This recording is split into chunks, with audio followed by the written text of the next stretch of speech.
चलिए बेटा इधर ध्यान दीजिए आप। अब हमारा जो अगला टॉपिक है that is called as specific heat capacity. अगला टॉपिक जो है इसका नाम क्या है बेटा?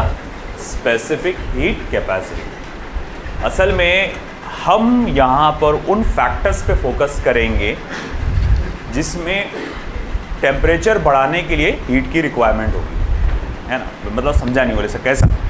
जैसे फॉर एग्जांपल मैं आपसे कहूँ कि अगर सपोज करो एक पर्टिकुलर बीकर है, उसमें सर्टेन अमाउंट ऑफ वाटर है, सर्टेन अमाउंट ऑफ वाटर, मान लो कुछ 100 ग्राम्स ऑफ वाटर है और इसका टेम्परेचर शुरुआत में 20 डिग्री सेल्सियस है। ओके ठीक है, मान लिया। और मैं देखता हूँ कि अब मुझे इसका टेम्परेचर 20 डिग्री सेल्सियस से बढ़ाकर 40 डिग्री सेल्सियस करना है। 20 से कहाँ लेके जाएगा तुमको? 40 पे।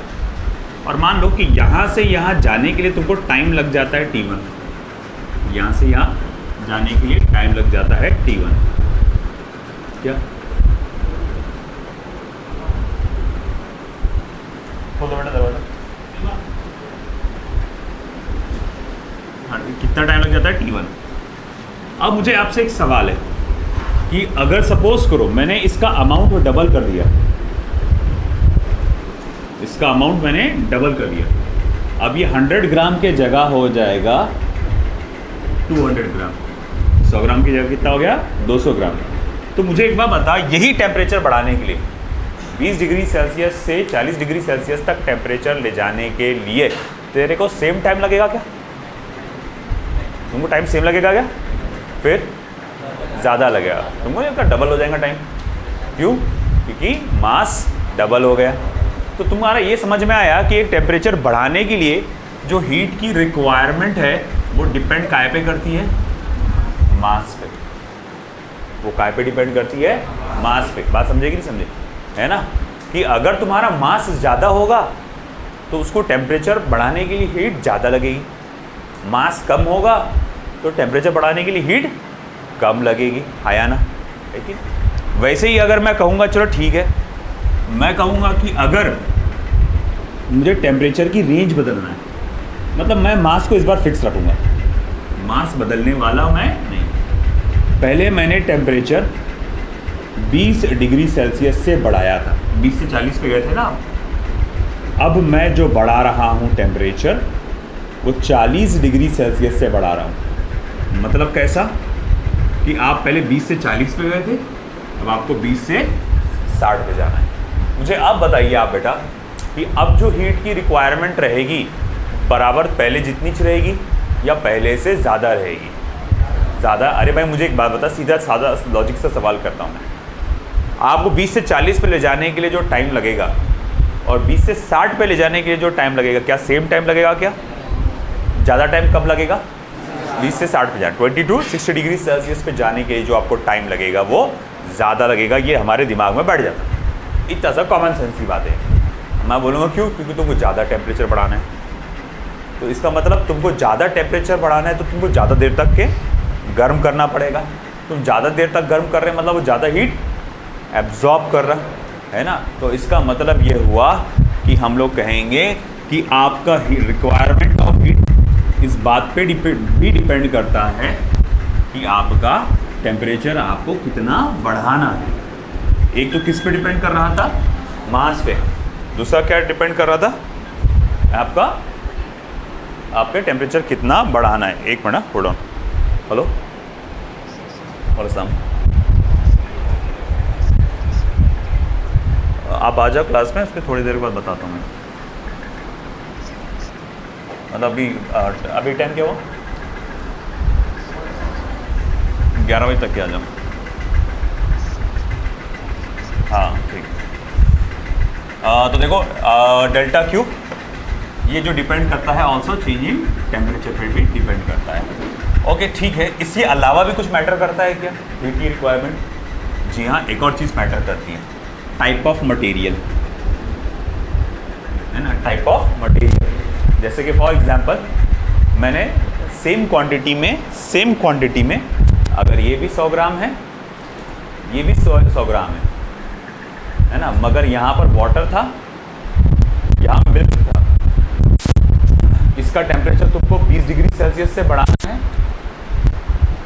इसका भी टेम्परेचर तुमको 20 डिग्री सेल्सियस से बढ़ाना है। अब मेरा सवाल आपसे ये है, क्या दोनों के लिए हीट का रिक्वायरमेंट सेम रहेगा क्या? बोले भैया ये भी मान लो ये 5 मिनट में उबलना चालू हो गया तो ये भी 5 मिनट में उबलना चालू हो जाएगा, ऐसा होगा क्या? नहीं, इनका हीट का रिक्वायरमेंट अलग अलग रहेगा। तो इससे एक बात मुझे समझ में आती है कि आपका जो हीट का रिक्वायरमेंट है ये ऑल्सो फंक्शन ऑफ मटेरियल है, फंक्शन ऑफ मटेरियल। अब डायरेक्टली एक इन्वर्सली वो अभी नहीं बताऊंगा मैं, अभी सिर्फ बोलूँगा फंक्शन ऑफ मटेरियल है। तो कहने का मतलब जो हीट का रिक्वायरमेंट है ये 3 बातों पे डिपेंड करता है ना। कि अगर आपको कोई टेम्परेचर बढ़ाना है, किसी ऑब्जेक्ट का टेम्परेचर बढ़ाना है तो हीट का जो रिक्वायरमेंट रहेगा वो 3 बातों पे डिपेंड करता है। कौन कौन सी 3 बातें? मास, चेंज इन टेम्परेचर और मटेरियल। फिर से बोलो, अगर मुझे किसी बॉडी का टेम्परेचर बढ़ाना है तो उसे हीट देना पड़ेगी, है ना। अगर किसी बॉडी का टेम्परेचर बढ़ाना है तो मुझे उसकी हीट देना पड़ेगी। तो उसको जो आप हीट देते हैं वो 3 बातों पे डिपेंड करती है। कौन कौन सी? Mass, temperature and material, change in temperature and material. चलो ये बात को मैं ध्यान में रखता हूँ, ठीक है। अब इसको ध्यान में रखते हुए मैं आगे बढ़ता हूँ अपने एक पहले टर्मिनोलॉजी पे जिसका नाम है हीट कैपेसिटी। मैं पहली टर्मिनोलॉजी पे आगे बढ़ रहा हूँ जिसका नाम है हीट कैपेसिटी, ठीक है। इसको साइड में यहाँ लिख के रख दूँगा मैं। तो heat capacity,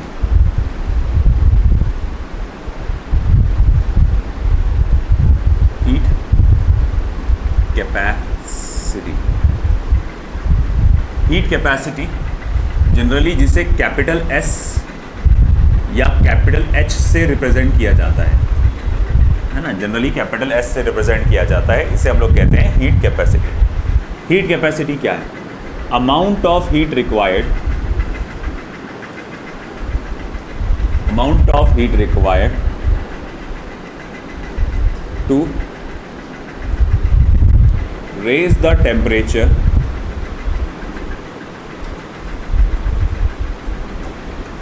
of a given mass by unit degree Celsius or Kelvin. तो amount of heat required to raise the temperature of a given mass by unit degree Celsius or Kelvin. तो मेरे पास जो है एक गिवन मटेरियल है, एक given मास है, मान लो ये 2 किलो का या 4 किलो का या 5 किलो का कोई भी एक मास होगा ये। मैं बोला देख भाई ये मास है और तुमको क्या करना है, इसका टेम्परेचर 1 डिग्री सेल्सियस से बढ़ाना है या 1 केल्विन से तुमको बढ़ाना है। तो तुम्हारी नॉट स्पेसिफिक, सिर्फ हीट कैपेसिटी क्या होगी। तो देखा ये गया कि ये जो हीट रिक्वायरमेंट होता है या हीट कैपेसिटी जो होता है इसका जो फॉर्मूला आता है वो इस तरह से आएगा, capital S is equal to delta Q upon delta T, है ना, delta Q upon capital T. तो amount of heat required per unit degree Celsius for a given mass, इसको हम लोग कहते हैं हीट कैपेसिटी। अब इसमें ऐसा है यहाँ पर कि यहाँ आप देख सकते हैं कि भाई अगर डेल्टा टी की वैल्यू 1 डिग्री सेल्सियस अगर मैं डाल दूँ, डेल्टा टी की वैल्यू 1 डिग्री सेल्सियस अगर मैं डाल दूँ तो तुमको नहीं लगता है कैपिटल एस की डेल्टा क्यू के बराबर हो जाएगा, है कि नहीं। तो मतलब क्या हुआ, कैपिटल एस क्या है? Amount of heat required. Capital S क्या है? Amount of heat required. ये डेल्टा क्यू क्या है? हीट का रिक्वायरमेंट, टेम्परेचर बढ़ाने के लिए, to increase the temperature by 1 degree Celsius for a given mass, एक गिवन मास के लिए। तो इसको हम लोग कहते हैं बेटा हीट कैपेसिटी, ठीक है। अब अगर हीट कैपेसिटी का आप एसआई यूनिट निकालते हैं तो हीट का होता है जूल और चेंजिंग टेम्परेचर का होता है बेटा केल्विन। तो डायमेंशन क्या आएगा इसका हीट कैपेसिटी का? जूल का डायमेंशन क्या होता है बेटा? m1 L2 T-2 और k का क्या आएगा? k inverse. तो ये हमारे पास डायमेंशन रहेगा इसका, m1 L2 T-2 k inverse. This is heat capacity.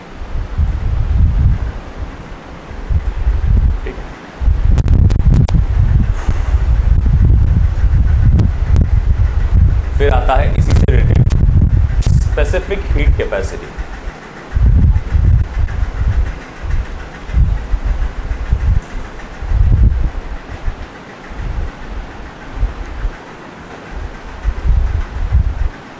जिसका सिंबल स्मॉल लेटर्स में एस होगा, specific heat capacity, small letters में एस। तो मैं इसको ऐसा लिखूंगा, amount of heat required to raise the temperature of unit mass by unit degree Celsius. Amount of heat required to raise the temperature of unit mass by unit degree Celsius और Kelvin, जिसको हम लोग लिख सकते हैं। Okay, amount of heat required to raise the temperature of unit mass by unit degree Celsius। अब इसका formula हम इसको ऐसा लिखते हैं, स्मॉल एस, ये याद रखना स्मॉल एस है, is equal to delta Q upon M delta T, है ना। अब बोले ये कैसे आ रहा, तो देखो अगर मैं मास की वैल्यू 1 किलोग्राम डाल दूं, साथ ही साथ डेल्टा टी भी आपका 1 डिग्री सेल्सियस का डालूं, तो क्या आपको नहीं लगता कि स्मॉल एस को आप डेल्टा क्यू लिख सकते हो? स्मॉल एस को आप डेल्टा क्यू लिख सकते हो। तो भैया अब देखो आप अगर यहाँ पे कि इस पे से डिफाइन करने की कोशिश करो, स्पेसिफिक हीट कैपेसिटी क्या है, it is equal to amount of heat required. देख यहाँ पर स्मॉल एस है नहीं है, ये किसके बराबर आ रहा है, डेल्टा क्यू। डेल्टा क्यू क्या है, अमाउंट ऑफ हीट रिक्वायर्ड। ये क्या है, अमाउंट ऑफ हीट रिक्वायर्ड। तो अच्छा ठीक है, ये हीट रिक्वायर्ड है किसके लिए, for 1 kilogram of mass, for 1 kilogram of mass. अच्छा, उसके लिए आपको टेम्परेचर कितना बढ़ाना है, 1 डिग्री सेल्सियस। तो भैया अब देखो यहाँ पर 1 किलोग्राम के मास का टेम्परेचर 1 डिग्री सेल्सियस बढ़ाने के लिए आपको जो हीट की रिक्वायरमेंट है, हीट की रिक्वायरमेंट है, तो उसको हम लोग कहते हैं आपका specific heat capacity. Amount of heat required to raise the temperature of unit mass, यानी 1 kilogram mass, by unit degree Celsius, यानी कि 1 डिग्री सेल्सियस। तो इसको हम लोग क्या कहते हैं बेटा, स्पेसिफिक हीट कैपेसिटी। ये प्रॉपर्टी ऑफ मटेरियल होता है, it is the property of material. Material to material ये वेरी करता है, ये मटेरियल की प्रॉपर्टी होता है, हर एक मटेरियल के लिए वो वैल्यू अलग अलग होती है। अब अगर मैं तेरे से पूछूं इसका एसआई यूनिट क्या होगा, तो लगा दिमाग, बता क्या होगा एसआई यूनिट। हाँ चलो ट्राई करो, चल बिलाल कोशिश कर, ये फॉर्मूला देख, मुझे बता इसका एसआई यूनिट क्या होगा। डेल्टा क्यू मतलब क्या, हीट, तो उसका आएगा जूल, मास किलोग्राम, डेल्टा टी केल्विन, ऐसा यूनिट है ना। तो मैं क्या लिख सकता, joule per kilogram per kelvin, joule per kilogram per kelvin. आई बस समझ। चलो फिर डायमेंशन बताओ इसका।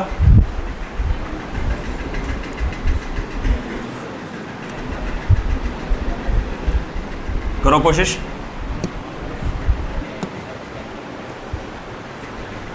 हाँ करो, चल फरहान कोशिश कर, ट्राई कर। पहला क्या था देख ले, m1 L2 T-2 K-1 था। अब इसमें सिर्फ डिवीजन में नीचे क्या आ गया, किलोग्राम आ गया। तो मतलब वो किलोग्राम का क्या डायमेंशन रहता है, m1 से डिवाइड हो गया। तो m1 अपॉन m1 क्या हो जाएगा, कैंसिल हो जाएगा, बचेगा क्या, सिर्फ L2 T-2 K-1, L2 T-2 K-1। आया समझ में सबको। तो ये हमारे पास स्पेसिफिक हीट कैपेसिटी, याद रखना ये एक गिवन मास के लिए रहता है, कुछ भी मास हो सकता है, 10 किलो 5 किलो 15 किलो 20 किलो है ना। और ये क्या है, ये क्या है, 1 किलो के मास के लिए, कि भाई ये बोलेंगे सिर्फ इतना 1 किलो के मास के लिए कितनी हीट की रिक्वायरमेंट होगी। देखो अगर टेम्परेचर बढ़ाना है तो आपको हीट लेना पड़ेगा, टेम्परेचर बढ़ाना है तो बॉडी को हीट एब्जॉर्ब करना पड़ेगी, और अगर टेम्परेचर कम करना है तो बॉडी को हीट क्या करना पड़ेगी, रिजेक्ट करना पड़ेगी। थ्रो करना पड़ेंगे ना बाहर, तो एमिट करना पड़ेंगे, जिसको हम लोग क्या कहते हैं, रिजेक्ट करना पड़ेगी। इसी वजह से इसको ऐसा भी कहा जाता है amount of heat required to reject, है ना, या amount of heat rejected by the body to drop the temperature by 1 degree Celsius, है ना। जैसा इसका मैं बोलूँगा, ये अगर हीट कैपेसिटी को अगर रिजेक्शन के फॉर्म में जो डिफाइन करना है तो ऐसा बोलूँगा, amount of heat rejected by a given mass to drop the temperature by 1 degree Celsius. इसको फिर कैसे कह सकता हूँ डेफिनेशन में, amount of heat rejected by a unit mass to drop the temperature by 1 degree Celsius. बाय समझ में, इसमें सिर्फ आपको क्या करना था, टेम्परेचर को रेस करना था, यहाँ पर ड्रॉप करना है, वहाँ हीट एब्जॉर्ब कर रहे थे, यहाँ पर रिजेक्ट करना है। आई बात समझे? चलो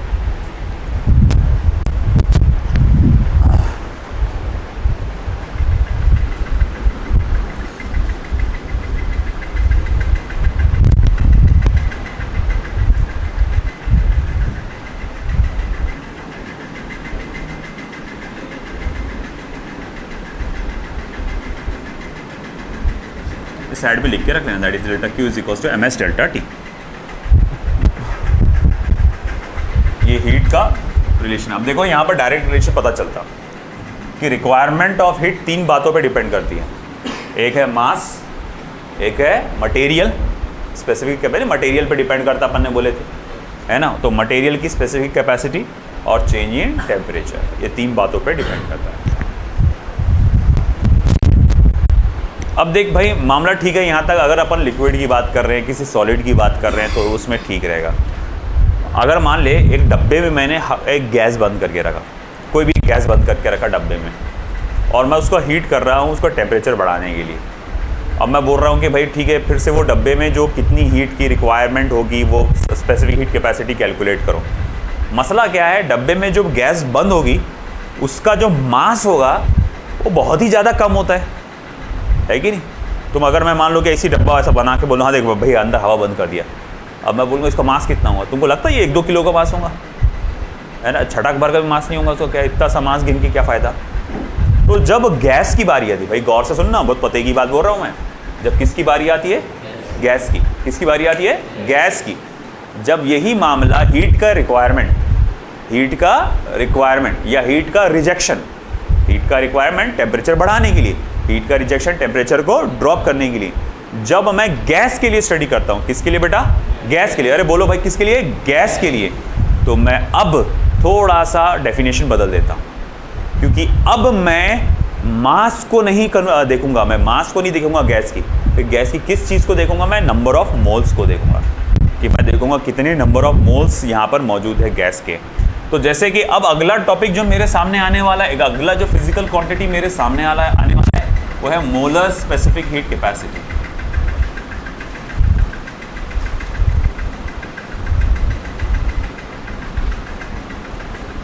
इसको कैपिटल सी से इंडिकेट किया जाता है, मोलर स्पेसिफिक हीट कैपेसिटी। तो ये क्या है, तो ये है अमाउंट ऑफ हीट रिक्वायर्ड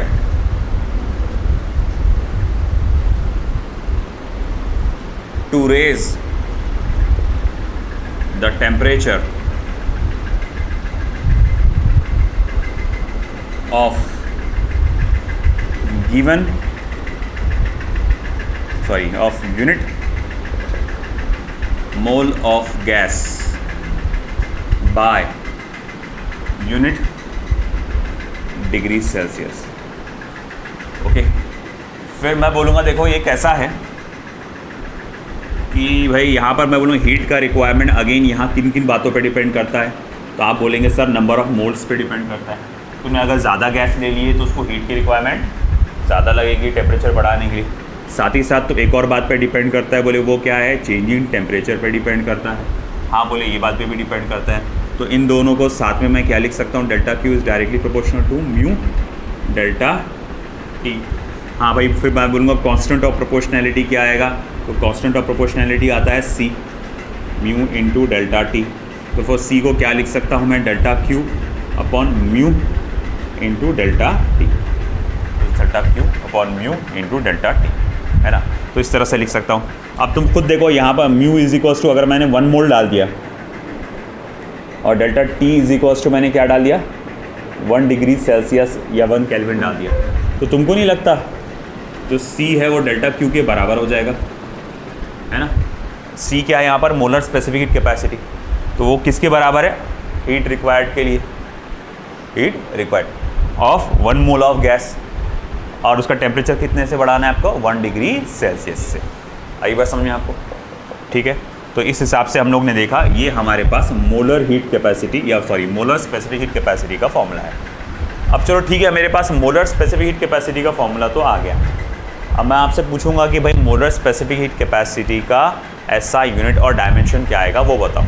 अच्छा ये वाला पार्ट हो गया।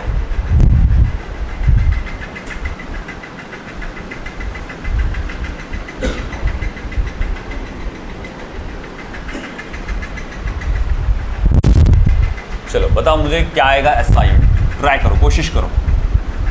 मोलर स्पेसिफिक हीट कैपेसिटी का SI यूनिट,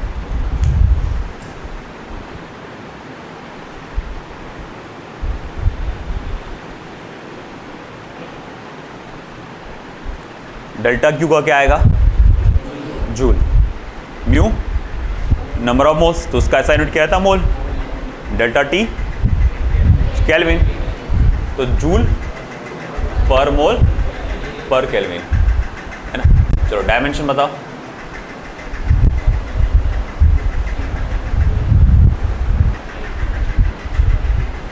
हाँ करो कोशिश। हाँ इफ्रा बताओ क्या आएगा डायमेंशन, ट्राई करो, गलत तो गलत, टेंशन नहीं। जूल का देखो पहले क्या होता है, वेरी गुड, M1L2 T-2। मोल का तो मोल ही होता है, फंडामेंटल यूनिट याद होगा ना आपको, तो मोल इनवर्स और ये केल्विन इनवर्स, तो M1L2 T-2 mole inverse kelvin inverse. आया समझ में, ठीक है। देखो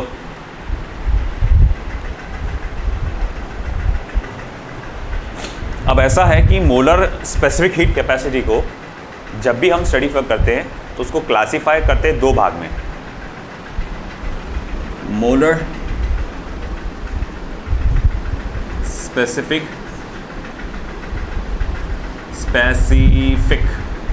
अरे क्या रे, हाँ स्पेसिफिक सही तो जा रहा था, heat capacity can be classified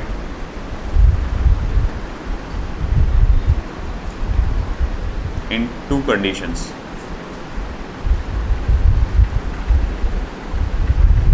So molar specific heat capacity can be classified in 2 conditions.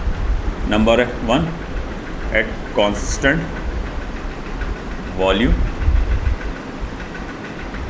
or number 2 at constant pressure. Okay, when the volume of gas is kept constant and its specific heat capacity is studied,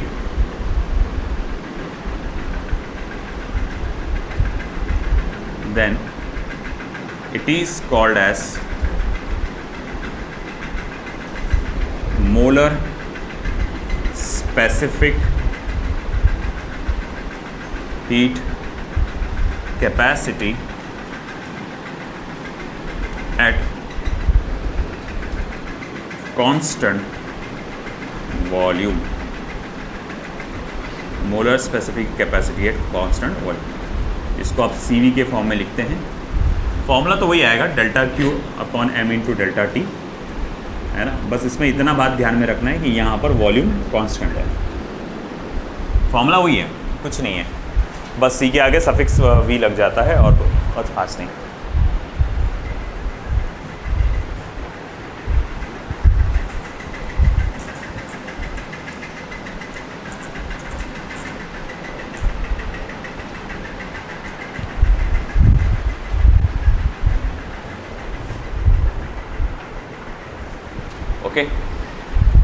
फिर second वाला,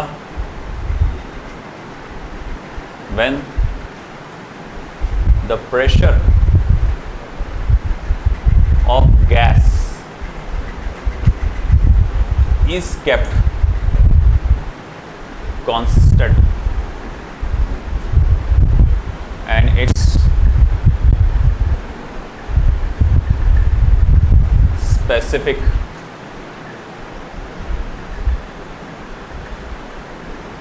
heat capacity is studied, then it is called as molar specific heat capacity at constant pressure।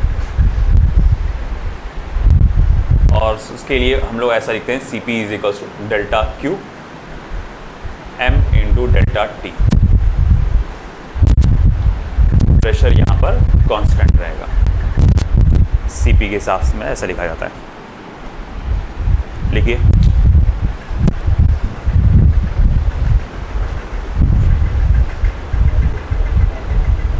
Mayer's relation इसी chapter में है या नहीं?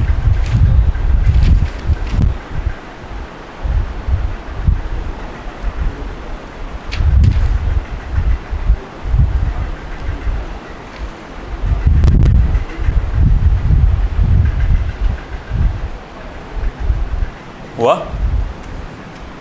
अब देखो यहां तक के आपने पढ़ा इस चैप्टर में, इसी से थोड़ा आगे और ये सब कुछ दोबारा पढ़ेंगे आप अगले चैप्टर में थर्मोडायनेमिक्स में। फिर जो इस चैप्टर में पढ़े और थर्मोडायनेमिक्स में जब चैप्टर में जो पढ़ेंगे उसको मिला के और थोड़ा सा आप पढ़ेंगे तीसरे चैप्टर में काइनेटिक थ्योरी ऑफ गैसेस। इसीलिए क्या करते हैं कि कई रेफरेंस बुक इसको पूरा अलग ही फॉर्म के हिसाब से दे दी, उन्होंने एक अलग चैप्टर बना के दे दिए, है ना, कैलोरीमेट्री करके, कैलोरीमेट्री एंड स्पेसिफिक कैपेसिटी, क्योंकि कैलोरीमेट्री वाला जो पार्ट है इसी पे बेस्ड है, तो इसीलिए उसको मिलाकर उन्होंने अलग चैप्टर बना के दे दिए।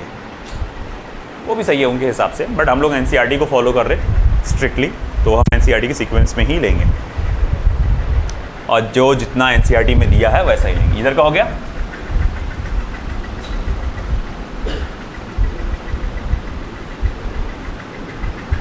है ना? अब आपने नोटिस किया होगा, देखो जब भी आप गाड़ी कहीं लेके जाते हैं, लॉन्ग रूट पे लेके जाते हैं ख़ास तौर से, तो आपने देखा होगा अपने घर पे आप गाड़ी के अंदर यानी कार का जो कूलेंट चेक करते हैं हमेशा, और कूलेंट का लेवल अगर कम रहा तो उसमें पानी डालते हैं, है ना, ये नोटिस किया होगा आपने कभी ना कभी।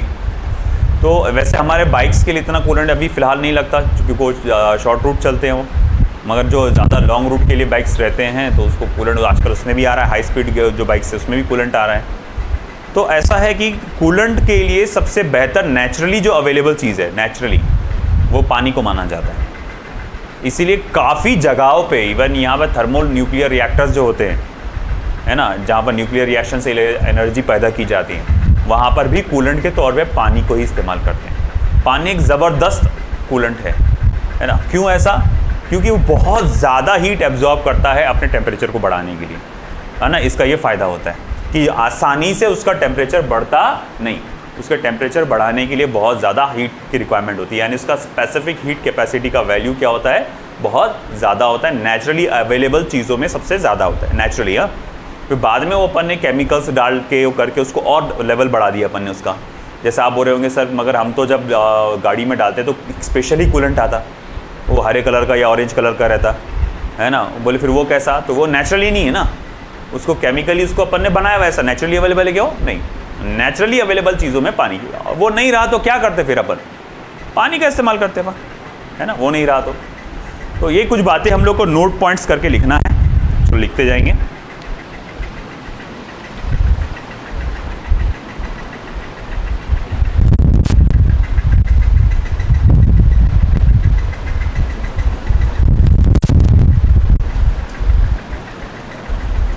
Among the naturally available material, water has the highest specific heat capacity, hence they are used as coolant. Hence they are used as coolant. In automobiles and automobile radiators.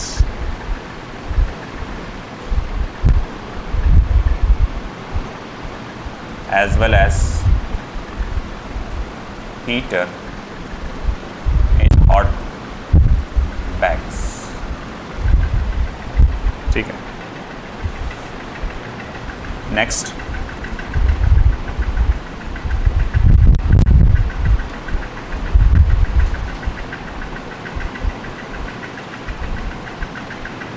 in SI system,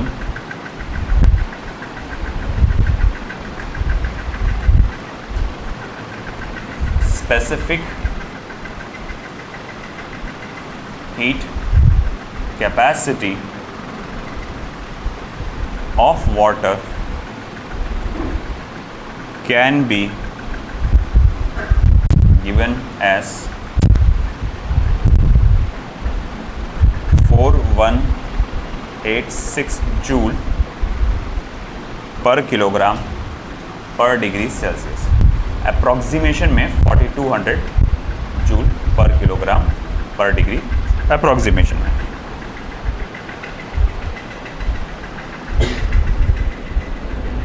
While in CGS system it can be given as 1 calorie पर ग्राम पर degree Celsius CGS system. तो इस पे से हम लोग कह सकते हैं देखो 1 calorie is equals to 4.186 joule, जिसको हम अप्रॉक्सीमेशन में 4.2 जूल्स कहते हैं, है ना. क्योंकि वाटर का बहुत बार यूज़ होगा, बहुत सारे एग्जाम्पल्स में आते रहता है, तो इसीलिए उसकी वैल्यू हमें मालूम होना चाहिए. तो वाटर का स्पेसिफिक हीट कैपेसिटी जो है एसआई सिस्टम में कितना है 4186 जूल पर किलोग्राम पर डिग्री सेल्सियस या पर केल्विन, या जिसको हम लोग कहेंगे 4200 जूल पर किलोग्राम पर डिग्री सेल्सियस अप्रॉक्सीमेशन. और सीजीएस सिस्टम में आपने देखा 1 कैलोरी पर ग्राम पर डिग्री सेल्सियस, है ना. और 1 calorie is equal to 4.186 joule या 4.2 joule. Okay.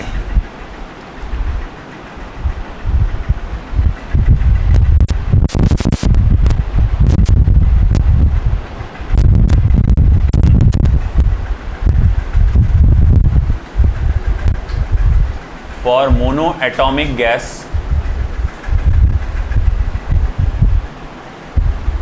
CV equals 3/2 times of R and CP is equals to 5/2 times of R. ये कैसा, ये काइनेटिक थ्योरी ऑफ गैस में पता चलेगा ये वैल्यू कैसे आई. तो अभी आपको डायरेक्ट नोट करना है. फॉर मोनोएटॉमिक गैस CV की वैल्यू मतलब molar specific heat capacity at constant volume 3/2 times of R, और CP की value molar specific heat capacity at constant pressure, ये हम लोग 5/2 टाइम्स ऑफ R लिख सकते हैं. For diatomic gas CV is equals to 5/2 times of R and CP is equals to 7/2 times of R. ठीक है. And CP minus CV is equals to R comma Cp upon Cv is equals to gamma. Gamma is called as a ratio of Cp upon Cv. अब ये भी तुमको ये thermodynamics chapter में आएगा ये वाला पार्ट, मगर ऐसा है कि कैलकुलेशन में ज़रूरत पड़ जाती है क्योंकि हमारे जो न्यूमेरिकल्स होते हैं, एमसीक्यूज होते हैं, वो प्रिसाइसली सिर्फ रिस्ट्रिक्टेड इतना ही होगा ऐसा नहीं रहता, कभी कभार थोड़ा बहुत आगे की नॉलेज से डिपेंडेंट रहते ही हैं। तो इसलिए हल्का फुल्का हमको आगे का नॉलेज होना ज़रूरी है। तो इसीलिए मैंने यहाँ पर आपको पहले ही बता दिया कुछ बातें कि जैसा काइनेटिक थ्योरी ऑफ गैसेस में आप ये चीज़ों के बारे में पढ़ेंगे, ये चीज़ ऐड होंगी आपकी थर्मोडायनेमिक्स चैप्टर में।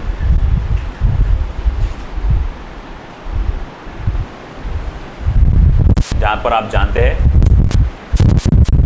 Where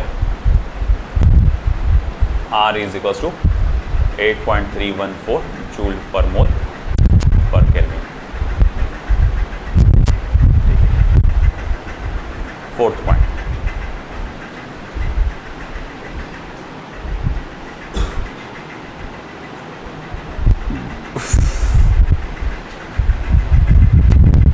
if S or C varies as a function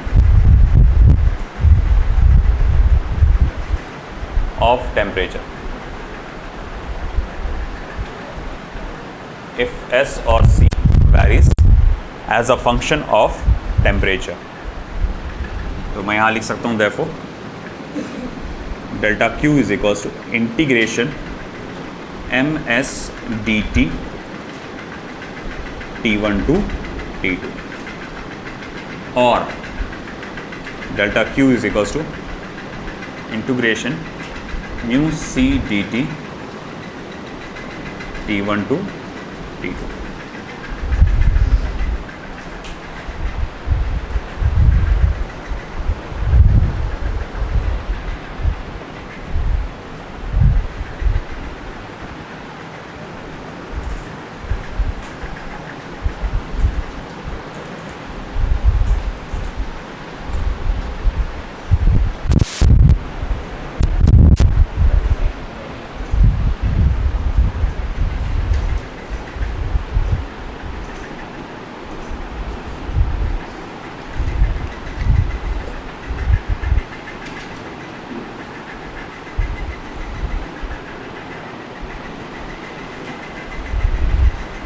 Next point,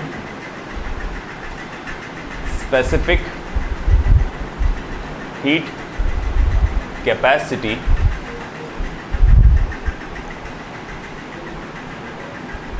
of a substance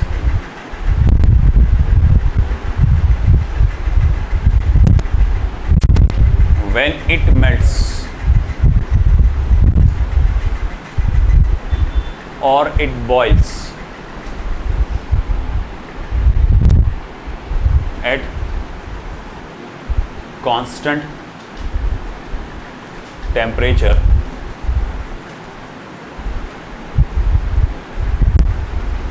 is infinite since delta T equals to 0. That is S is equals to delta Q upon M into delta T. It is infinite. तो भाई हम जैसे देख रहे हैं कि भाई अगर जब भी हम किसी चीज़ को, ऑब्जेक्ट को मेल्ट करते हैं, तुम बर्फ़ को जब पिघलाते हो तो तुमको अब आगे जाके एक बात पता चलेगी कि उसका टेम्परेचर नहीं बढ़ता पिघलाते वक्त, है ना। आप हीट कर रहे हो बर्फ़, जब तक पूरी बर्फ़ पिघलती नहीं तब तक उसका टेम्परेचर नहीं बढ़ता, है ना। एक बार जब पूरी बर्फ़ पिघल गई उसके बाद ही उसका टेम्परेचर बढ़ेगा, समझ रहे ना, है ना। तो बात वही हो रही कि अगर जब बर्फ़ पिघल रही है या वैसे जब पानी बॉयल हो रहा है ना, at standard temperature, standard pressure, जब पानी को आप गर्म कर रहे हो, बॉयल हो रहा है, आप देखते हैं 100 डिग्री सेल्सियस टेम्परेचर है, अब पानी उबल के पूरा इवेपोरेट हो रहा है। आप लगातार हीट दे रहे पूरा पानी इवेपोरेट होते जा रहा, आपको लग रहा है शायद टेम्परेचर अब बढ़ेगा, वो बढ़ता ही नहीं। जब तक पूरा पानी भाप बन जाता तब तक टेम्परेचर बढ़ता नहीं। हाँ, वो पूरे भाप बन के आपने उसको कैद कर दिया, अब उसको आप हीट प्रोवाइड कर, अब वो टेम्परेचर बढ़ेगा। तो जब वो अपना स्टेट चेंज करते हो, जब अपना स्टेट चेंज करते हैं, सॉलिड से लिक्विड, लिक्विड से गैस पे आते, तब टेम्परेचर कैसा रहता? कांस्टेंट रहता। तो उसने वही बोला कि भाई उस वक्त जब तुम स्पेसिफिक हीट कैपेसिटी कैलकुलेट, तुमसे पूछ लिया कि एक बर्फ पिघल रही है, भाई बता स्पेसिफिक हीट कैपेसिटी कितना होगा? तो इनफाइनाइट होगा। क्यों? स्पेसिफिक हीट कैपेसिटी का फॉर्मूला क्या है? Delta Q upon M into delta T. अब डेल्टा टी या तो जीरो हो गया ना, चेंज इन टेम्परेचर जीरो है, टेम्परेचर तो बदल ही नहीं रहा है ना, तो दैट्स वाई ये आपका क्या आएगा? इनफाइनाइट आएगा।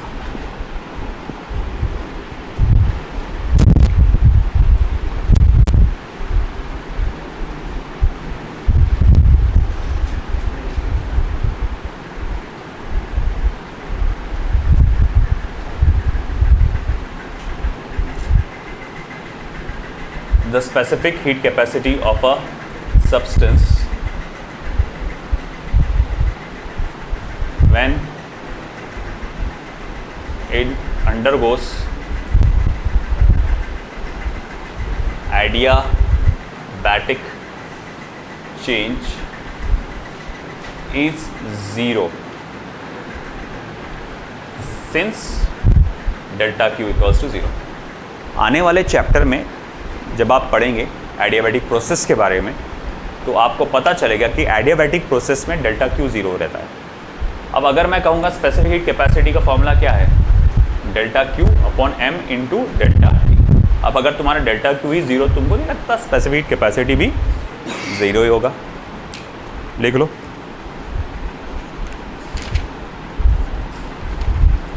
ठीक है, बाकी न्यूमेरिकल सब हम कल देखेंगे।